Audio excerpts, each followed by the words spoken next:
Assalamualaikum warahmatullahi wabarakatuh. Sebelumnya perkenalkan, nama saya Deolinda Marwati dengan absen 13. Nah, di sini saya akan menjawab pertanyaan terkait dengan penugasan UTS. Nah, sebelumnya saya di sini mengambil destinasi wisata yaitu Kebun Kopi Karanganyar yang berada di Blitar. Sebelum saya menjelaskan terkait dengan pengelolaan yang ada di destinasi tersebut, izinkan saya menjelaskan terkait dengan Kebun Kopi Karanganyar ini. Nah, sebelumnya, Kebun Kopi Karanganyar ini bukan merupakan sebuah tempat wisata, namun hanyalah sebuah perkebunan yang memang dikelola oleh kolonial Belanda sejak tahun 1874. Lalu di tahun 1960 ini secara resmi dikelola oleh perusahaan Indonesia, yang dimana bisnisnya berjalan dengan lancar dan memiliki brand yang bernama The Karanganyar Coffee. Lalu karena memiliki sejarah di dalamnya, di tahun 2017 perkebunan ini dijadikan sebuah tempat wisata yang memang memiliki sebuah nilai sejarah, yang dimana tempat wisata ini dinamakan The Karanganyar atau biasa dikenal dengan Kebun Kopi Karanganyar. Selanjutnya saya akan menjelaskan terkait dengan pengelolaan yang ada di destinasi tersebut. Sebelum saya menjelaskan, sebelumnya saya sudah wawancara langsung dan juga observasi langsung pada tanggal 18 April 2025 dan menemui CEO dari Kebun Kopi tersebut, yaitu Bapak Wima Brahmantia. Nah, selanjutnya saya akan menjelaskan terkait dengan SDM-nya. Nah, untuk SDM dari Kebun Kopi ini sudah mempekerjakan para masyarakat lokal dan juga terdapat warga negara asing yang memang bekerja di tempat wisata tersebut. Mengapa seperti itu? Karena menurut Bapak Wima, dengan adanya warga negara asing yang dipekerjakan, maka bisa menarik minat wisatawan, dan juga terdapat paket wisata yang memang kita bisa berinteraksi langsung dengan warga negara asing tersebut, yang dimana paket wisata tersebut tuh memiliki nama Cross Culture Understanding. Ya, di sini kita bisa melakukan interaksi langsung dengan para warga negara asing tersebut. Lalu untuk masyarakat lokal juga kerjakan sesuai dengan job desk-nya masing-masing, yang dimana para warga lokal ini bisa melakukan storytelling mengenai dengan sejarah yang memang sudah difahaminya, lalu juga terkait dengan tiketing, lalu juga terkait dengan F&B.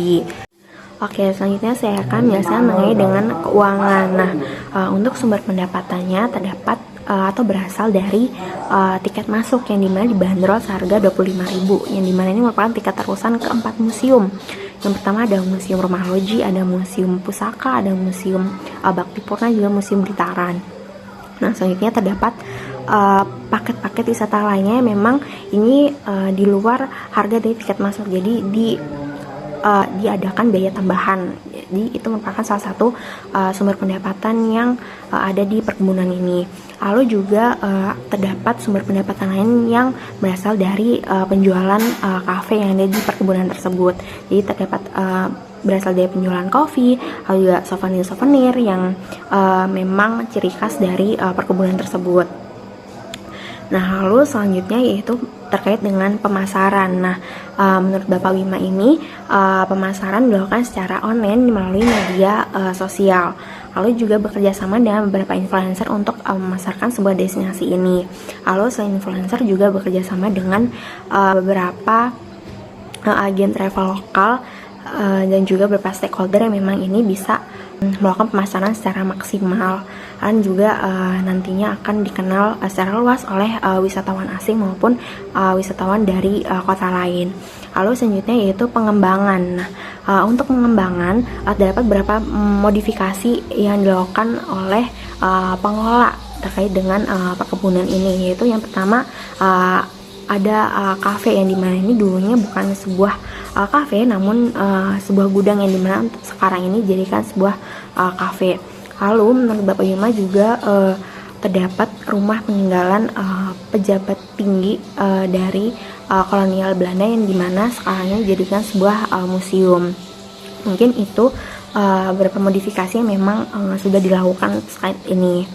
Lalu terkait dengan kekurangan. Nah, menurut Bapak Wima ini kekurangannya itu berada di infrastruktur, yang dimana infrastrukturnya ini kurang memadai, yang dimana ini wisata ini tuh atau tempat wisata ini itu berada di kabupaten. Jadi mungkin para wisatawan ini jarang berminat untuk mengunjungi ke tempat wisata ini karena letaknya ini jauh dari perkotaan, jadi masih kurang diminati oleh para wisatawan asing maupun wisatawan lokal dari kota lain. Lalu kelebihan yang dimiliki oleh destinasi ini yaitu menggunakan beberapa bahasa gitu. Jadi mungkin sekian pemaparan saya mengenai dengan menurut Bapak Ima, yang dimana kelebihannya ini tidak dimiliki oleh wisata lain yang ada di Blitar, yaitu petunjuk bilingual, yang dimana ini bertujuan untuk memudahkan misal ada wisatawan asing yang memang berkunjung ke destinasi itu merasa dimudahkan ketika berkunjung. Jadi terdapat petunjuk bilingual yang pengelolaan yang ada di destinasi Kebun Kopi Karanganyar. Selebihnya saya mohon maaf. Wassalamualaikum warahmatullahi wabarakatuh.